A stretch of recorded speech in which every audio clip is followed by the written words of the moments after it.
Ang susunod na programa ay rated PG. Ito ay nangangailangan ng patnubay at gabay ng magulang para sa mga batang manonood.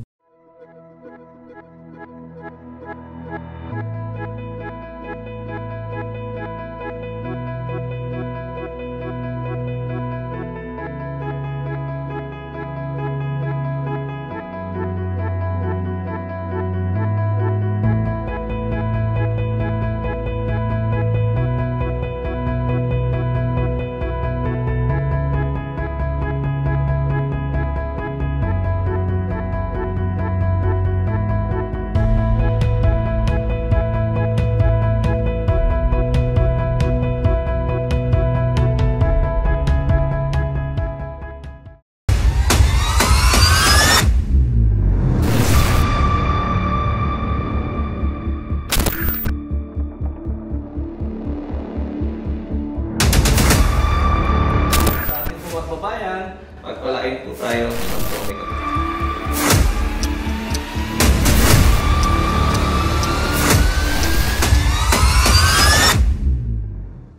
Makakasama sa one-on-one with Chris Sanji, ang isang aspiring board member mula sa Calamba, Laguna.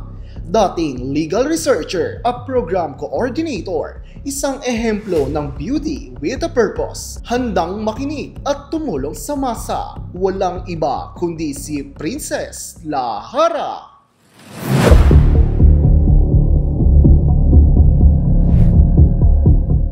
Okay, welcome sa ating programa sa One-on-One with Chris Sanji. Kamusta po mga kalalawigan? Dito pa rin sa Calabarzon, Cavite, Laguna, Batangas, Rizal at Quezon. At syempre, ito po katatapos ating mga alay lakad sa lungsod ng Calamba. Maraming salamat po sa lahat ng sumama at nakiisa. Marami po tayong matutulungan ng kabataan na pag-asa ng ating bayan. At speaking of kabataan, kapiling ko ang isang dedicated youth leader ng ating lungsod sa lungsod ng Calamba, si Miss Princess Lahara. Welcome sa ating programa, Princess. Good morning po, Sir Sanji. Kumusta? Ayun, nag-iikot-ikot lang po kami ngayon. Siyempre, humahanap ng iba't ibang pamaraan na makatulong sa kapwa, lalo na nagkaroon ng bagyo recently. So, ayun. Kamusta naman ang ikot mo? Ayan.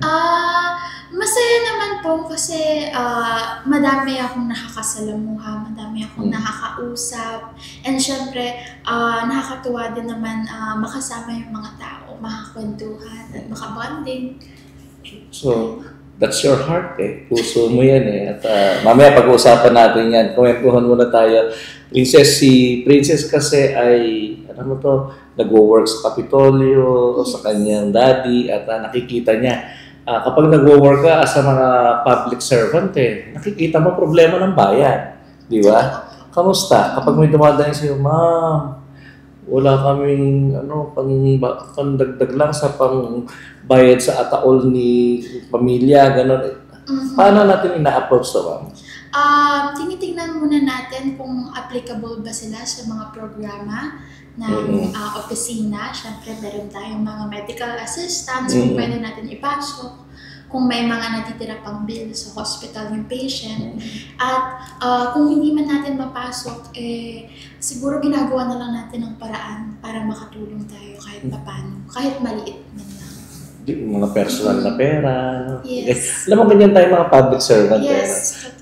Kuminsan, kahit wala ka ng sweldohin maitulong mo lang. Opo, totoo po yun. Siyempre, ayaw din natin umuwing wala yung ang layo-layo ng pinuntahan nila. Yan ang gusto kong word ko. Ayaw mong umuwi na parang sa kwentong kanto. Ayaw mong umuwi ng duhaan. Yes. Yung mga lumalapit sa tanggapan ninyo. And that's your tatak Yung tatak Lahara yun Naalala ko tuloy si Mayor Binoy Lahara noong araw.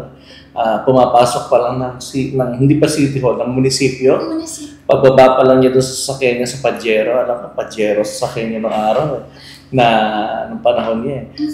Ang mga tao, inaabangan na. At alam niya yung mga pangangailangan ng taong bayan. Ay, kukwento ba sa ito ng lolo mo? Siyempre, opo. May mga nabibigyan siya kasi yung iba kasi estudyante. Kaya binibigyan niya daw ng mga pambaon sa school. Halos siya na daw yung nagpag-graduate. Kaya ngayon, sila naman yung tumutulong sa akin, mag-ikot-ikot. May nababalikan din tayo sa mga barangay na parang pamilya na yung turingan.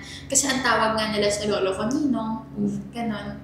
Ano feeling kapag kami uy, lolo mo, siya ang magpaaral sa akin, siya tumulong sa akin sa ospital, siya ang, alam mo yan, garantiya para makapagtrabaho ako nung siya yung halo siya ng tuwa at pressure. Tuwa kasi nakita mo na may iniwang maganda yung pamilya mo na nagsilbi sila sa tao galing sa puso.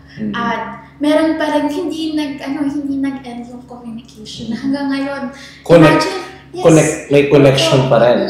Opo, kasi imagine kung ang tagal na nung nanilbihan ng lolo ko bilang mayor. Pero ngayon, naiisip pa rin nila ako na parang pinapapasok pa rin nila ako sa tahanan nila. At sa pangalawa doon, pressure. Kasi syempre, kailangan natin ma-achieve yung ganong kabutihan at pakikisama sa kapwa. Kasi pag sinabing Binoy Lahara nung araw, masa. Mahal ng masa ang Calambeños. At ano mo yun, nakakatuwa. Simple lang yun Simple lang ang, kahit saan pa makausap yun Pagbaba ng sasakyan, kakaway yun at lahat may kinakaway niya. So, gano'n namin din ako, personal. Gano'n ko nakilala si Mayor Binoy nung bata pa rin ako. Pero kita ko na kung paano siya tumulong sa ating mga kababayan. At nakakausap, mabilis makausap. Even yung mga documents maayos ang sistema. At hindi ko naman sinabi hindi maayos ngayon. Pero ibig sabihin, hindi gano'n kalaki pa ang operation ng Calamba. Compared ngayon talagang ngayon. City na ang lungsod ng Calamba. Well, nag-usapan lang natin yung trabahong lahara, tatak lahara yan Opo. Pag sinabi, uy, lolo mo, sana makuha mo man lang yung kanyang karisma. Ano sinasagot mo? Tinatry ko po, syempre, smile lang tayo ng smile. Yun naman din kasi ang tinuturo sa akin na ni Lolo. Kasi nung tumakbo din naman siya, hindi naman din ganun kalaki ang pera niya sa pangangampan niya. Pero magaling siya sa pakikisama sa tao. Iba yung karisma niya at nagkukwento talaga siya, nagbababad siya pag nakikipag-usap siya sa tao. At syempre, yun yung nakikita kong puhunan na lang din ng aking pamilya. At doon namin ina-admire ng lolo mo. Yes. Sa totoo lang, minsan napabalitan. Si Mayor Binoy hindi naman nag-ipon lahat binigay sa taong bayan. Pero nakikita natin yung simplicity, yung pagiging simple niya na ama ng ating bayan. Anyway, kwentuhan muna tayo. Papalayo agad tayo kay Lolo. Si Lolo talaga yun. Saan ba nag-aaral si Princess? Ako po ay nag-aaral sa De La Salle University. Nung college ako. Tapos naka-graduate po tayo ng Political Science. Bachelor of Arts in Political Science. Pag sinabing political science, siyempre ang direksyon nito sa law. Yes. Ikaw ba yung naglolo ngayon? Opo, sa Arellano University. Nasa TAF lang din po siya. Kalapit ng La Salle. Okay naman. Siyempre may mga parts din na mahirap. Kailangan mo din magsaulo at makaintindi ng mabilis. Paano mo pinagsasabay? Medyo mahirap yun. Mahirap po talaga. Minsan parang kahit time management, mahirap talaga. More on, kailangan mo talaga maki-pick up ng mabilis Ayun, at maglaan ng time, magbasa. Sana nagagawa ko pa yun paminsan. Hindi kasi pag sauluhin. Yes po. Yung mga articles, mga yes. Dami niyan, kaya good luck. Good luck. Okay, si Princess ay isang advocator ng isang hapagkainan, isang programa na, alam mo, pag sinabi mo hapagkainan kwento mo nga muna sa akin. Kasi iba naisip ko, pag hapagkainan, siyempre kainan yan. Ano ba itong programa ng hapagkainan? Tama naman po kayo dun sa idea na kainan, ang hapagkainan. Nagsimula po yan na programa ng aking ama. Simula pa ng mga bagyo, yung mga ondoy, ganon, disaster response siya. So, bale, nagsimula siya sa pamimigay ng maiinit na mga goto simula ng bagyo. Parang mga lugaw on wheels. Yes. Uy, programa ko rin sa Red Cross yan. Simula pa lang to nung konsehalang aking ama sa Calamba. Hanggang ngayon na board member siya. Pinagawa pa rin namin yan. Hanggat sa nag-evolve na yung hapagkainan sa disaster response in general at sa iba't iba pang pamaraan ng pagbibigay sustansya sa mga kabataan, katulad ng pagbibigay ng mga vitamins, mga gamot, kung meron ng opisina, doon po namin nilalaan yung kapagkainan. So, nung pandemic, nung COVID pandemic, yun po yung ginawa namin, namimigay kami ng mga goto. Siyempre, madaming naapektuhan nun. Nakakalungkot din yung pandemic eh. Oo. Paano ka lumalabas during that time? Nung, Natakot ka rin ba? Siyempre, no, lahat naman tayo. Pero anong ginawa mo? hindi naman po siguro ako natakot kasi siguro kabataan ako kaya may sense of adventure sa akin.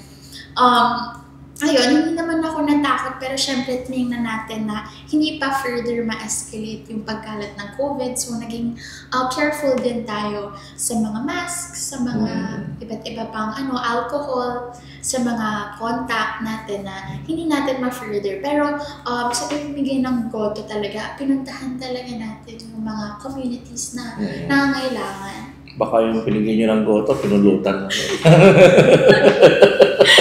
Masarap kaya yun, hindi ba palalo pag mainit?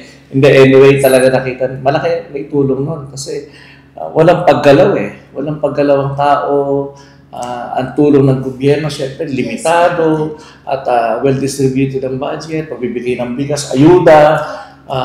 Dumating pa tayo sa puntos na bawal lumabas ng bahay, bawal lumabas ng boundaries, ang hirap nun. Ako nga, bilang piyayo ng probinsya nun, ang hirap, alam mo, pinakamahirap sa akin, yung mga kababayan natin during that time na dinadialysis, wala po kaming bloodletting activity. So napakahirap, saan ako kukuha ng dugo, yung mga nahingi ng dugo sa akin. So nakikiusap ako na, uy, teka, pwede ba personal na, ihahatid ko sa ospital para extract ang dugo. Ganon talaga. At maraming namatay during pandemic na ang naging sitwasyon ay yung pong sa dialysis nila na hindi nasalinan ng dugo. Anyway, yun po yung mga naging mga experience ko. Si Princess naman, naging experience niya, yung pag-ikot, pagtulong, pagbibigay ng vitamina, at yung, syempre, makamusta yung ating mga babayan.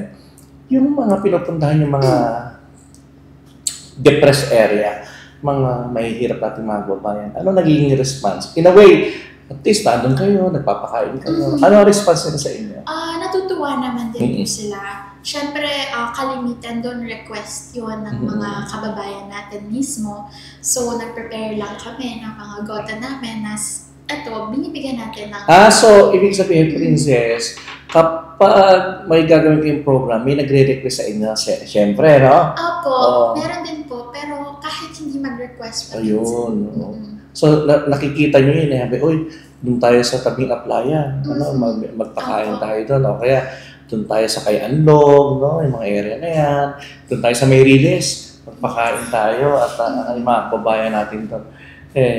During pilahan ba, may mga nagdadala sa sarili na lagyan? Opo, nung pandemic talaga, para makatipid din sa, alam mo yun, ayaw natin dumami din ng basura. Siyempre, pag nagdala tayo ng sarili nating plastic utensils o plastic cups.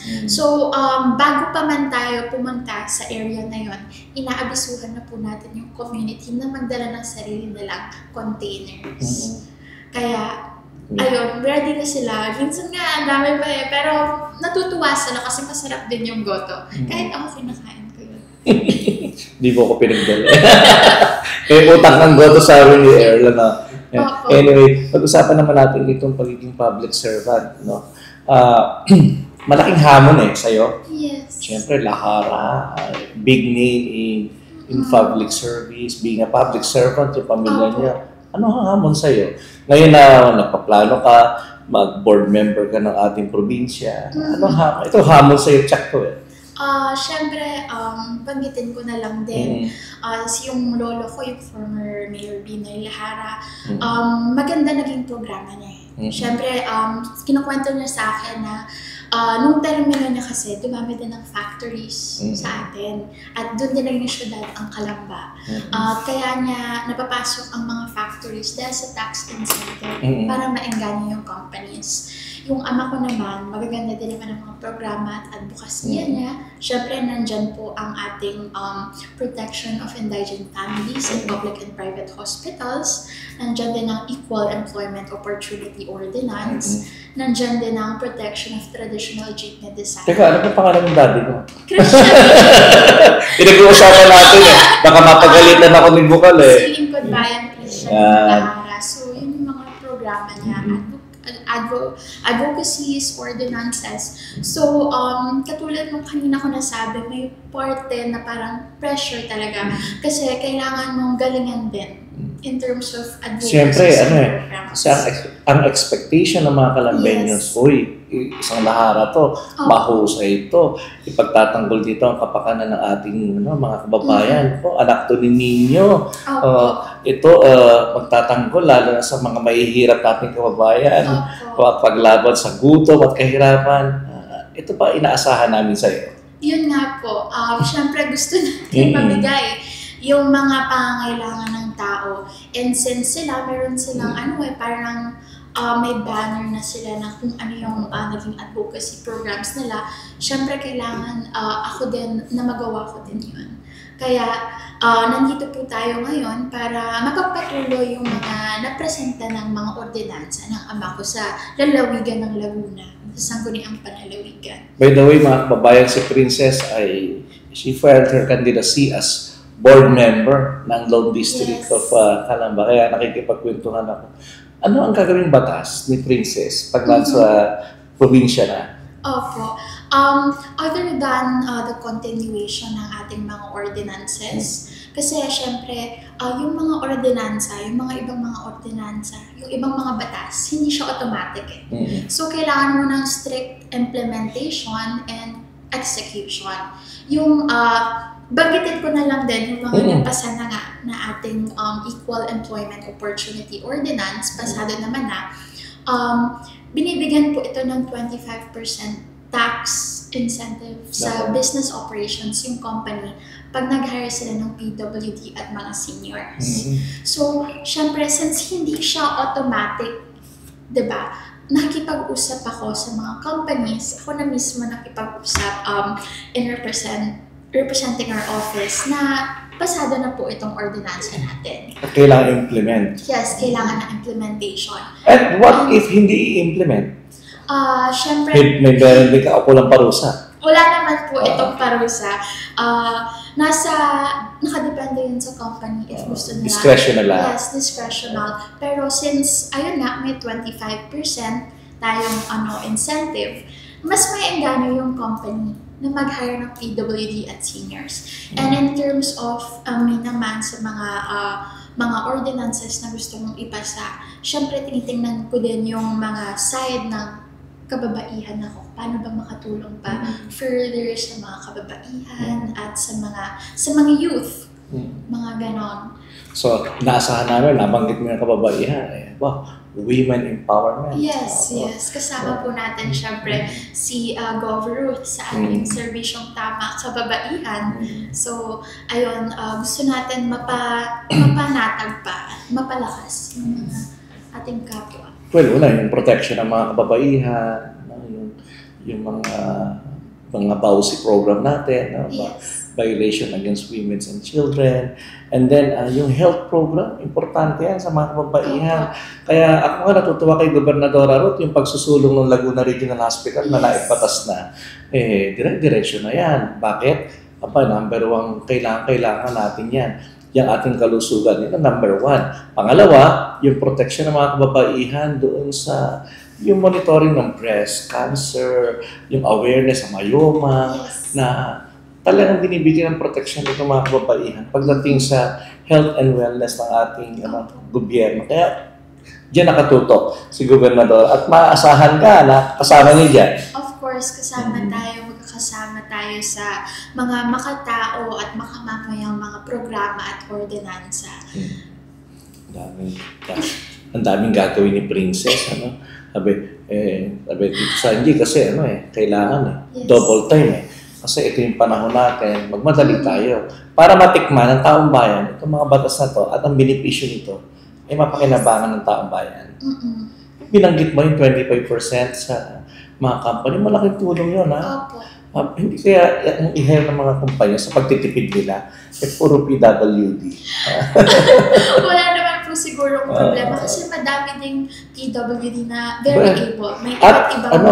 mga talented yung mga yan. Yes. At sa totoong buhay, sa ibang bansa, even the seniors, punta ka ng Hong Kong, yung mga fast food nila doon, Yes. ang tagaligpit ay mga senior, Hindi ka pa tapos, tumayo lang ako saglit, Kinuha mo yung senior citizen yung kinakain ko, Hindi, nakakatuwa lang na, si Lola, siya ang tingin ko, ma-adapt yun dito sa atin. Meron ako mga pangilan-ilan nakikita na ng mga fast food chain na meron silang hinahire ng mga senior at PWDs. Kaya dito sa Laguna, pag PWD ka, protektado ka.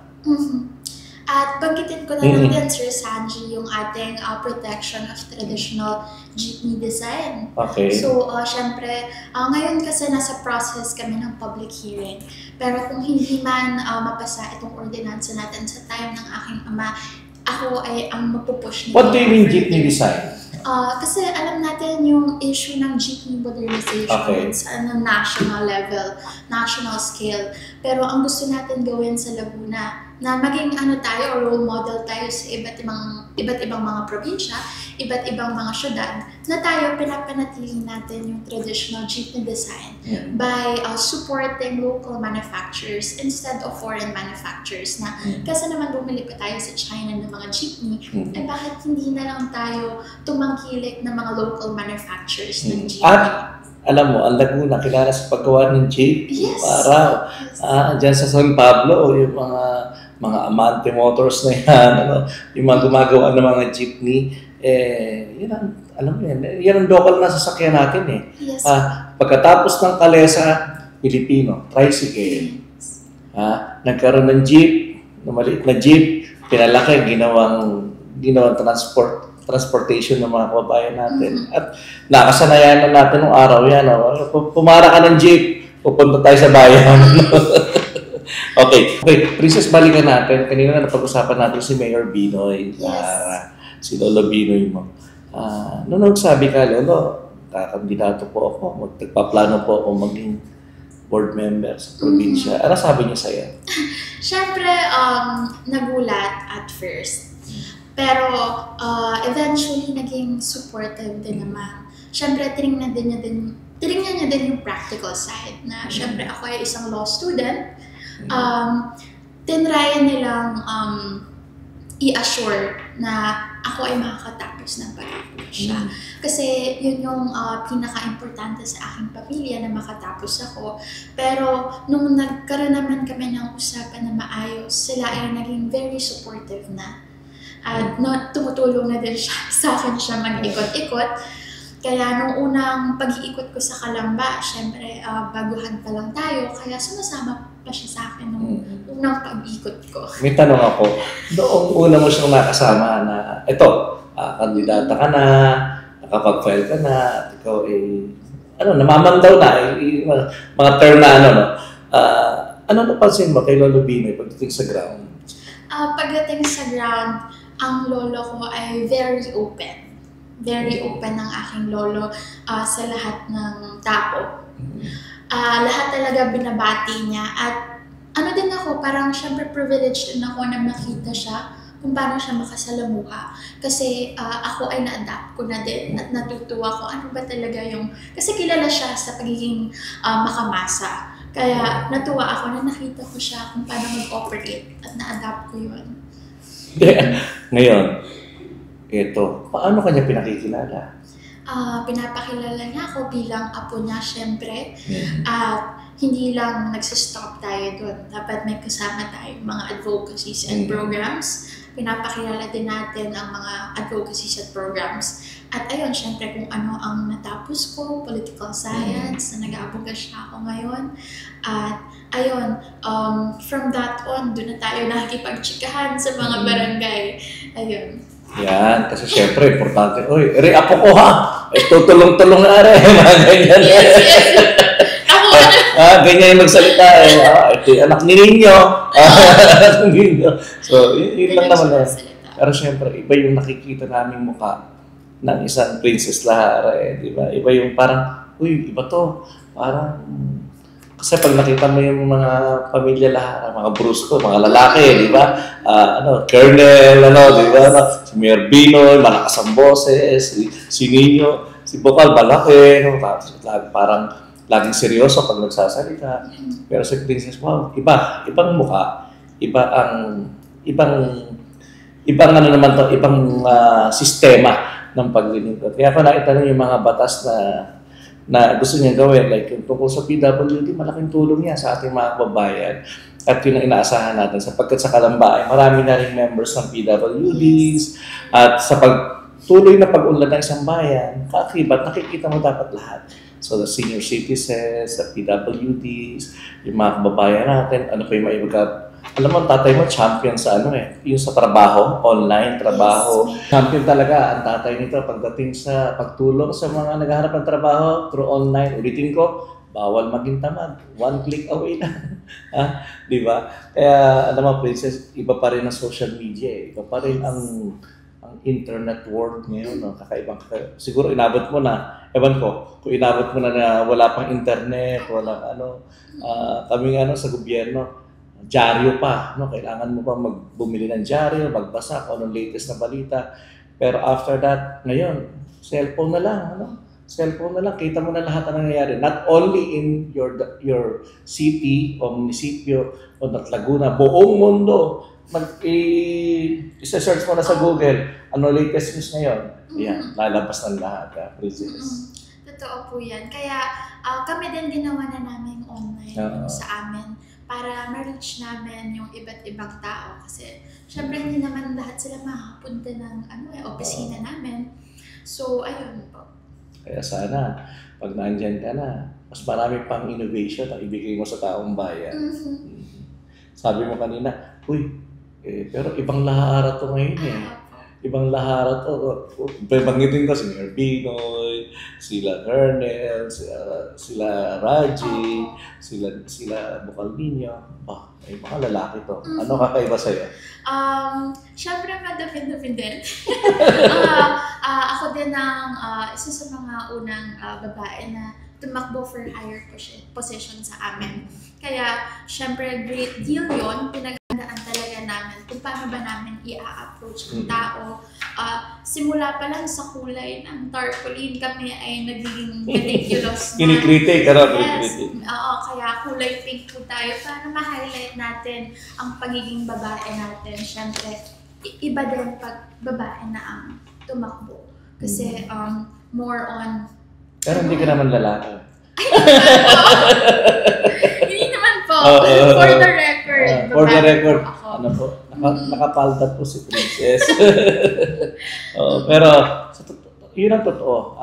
Bukod kay Igret na isang kapitan ng Lahara na babae, si Princess ang unang babaeng Lahara na sasabak sa politika. Yes. Sa Laguna for board member. Okay, ito yung last part na natin, Princess. At may mapakita ko sa mga picture. Picture talks. Ano yung gusto mong sabihin pag nakikita mo itong mga picture na ito? Number 1, Jose Rizal. Makatao. Isang makataong bayani na pinaglalaban talaga ang taong bayan at Pilipino. Nakakatuwa kasi Kalambeño si Jose Rizal. Opo. Ikaw nag-aaral ka. Ikaw siyempre na-encounter mo din sa Manila na nag-aaral ka. Taga-Kalamba ka. Taga-ron si Jose Rizal, di ba? Opo, sinasabi nga po nila yun. At sinasabi ko naman na ilang beses na din ako nakapunta sa bahay ni Rizal.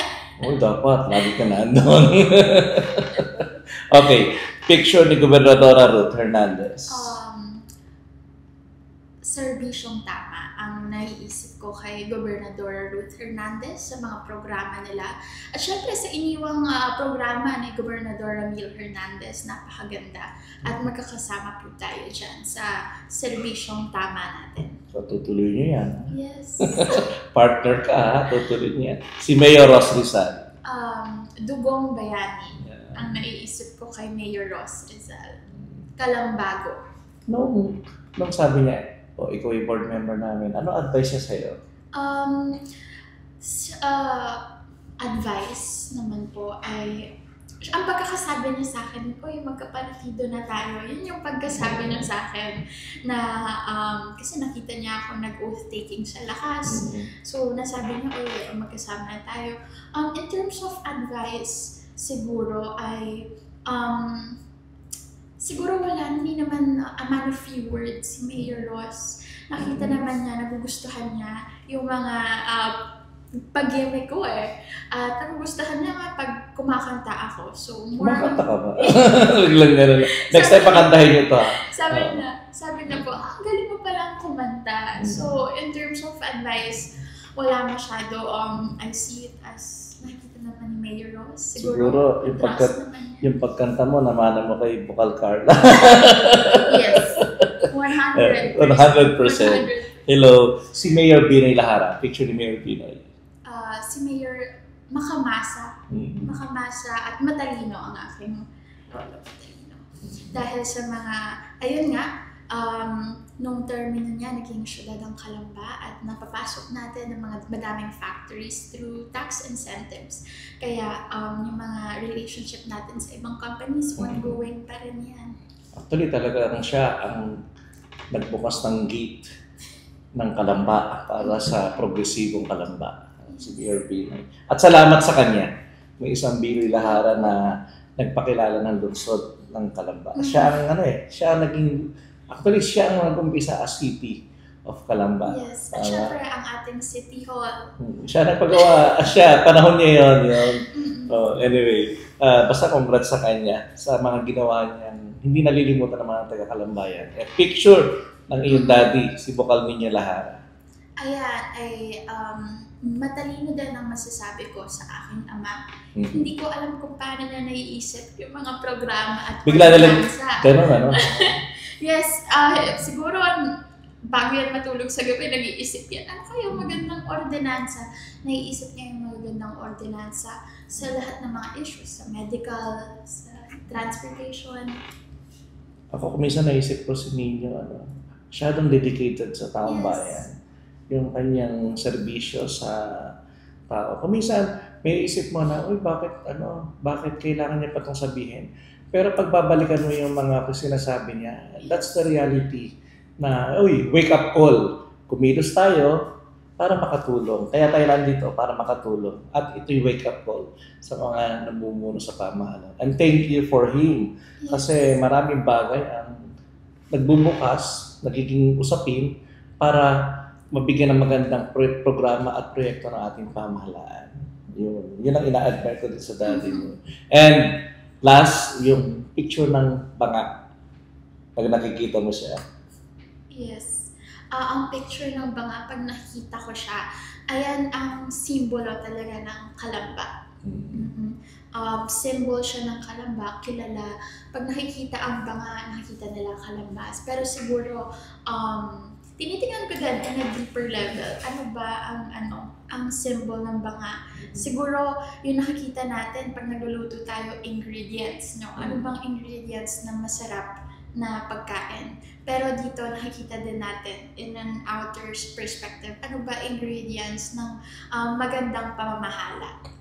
Yun, kasama natin syempre ang magagandang programa, at hindi lang syempre yung mga band-aid solution, pati yung mga long-term solution na makikita natin sa future generations. So gusto mo magluto sa barangay? Yes. O sarapan mo yung pagluluto para ang makinatang at ang maging healthy ay ang mga Kalambeños. Princess, ano gusto mong sabihin sa mga kababayan natin sa lungsod? So, syempre, gusto ko lang pasalamatan yung mga nakakasalamuha ko at nakikisalamuha sa akin. At syempre, salamat din sa patuloy na pagsuporta sa aking pamilya at syempre sa akin din. At patuloy natin pagtutulungan ang mga makatao at makamamay mga ordinansa at sana makasama ko po kayo dito. Ayan. At all the way, Princess, good luck sa laban mo. Yes. At inaasahan namin yung isang serbisyong tapat at mahusay. Kapag nandyan ka na, pipili ang taong bayan at least inihahain natin Yun yung mga, ito sila, nakikita nyo at nakakausap nyo. At ito yung mga plano niya para sa ating minamahal na lalawigan. Salamat po sa lahat ng sumama sa atin. Salamat sa oras, Princess. At alam ko, napaka-busy mong tao. Dami natin ginagawa sa probinsya, dito sa lungsod. Nabigyan mo ako ng pagkakataon. Makakwentuhan ang isang mahusay batang leader at mahusay na magiging bukal siguro ng ating pamahalang panlalawigan pagdating ng tamang panahon. Andiyan na si Princess Lahara. Po, ang inyong lingkod si Chris Sanji. Pagpalain po tayo ng Pong May Kapal.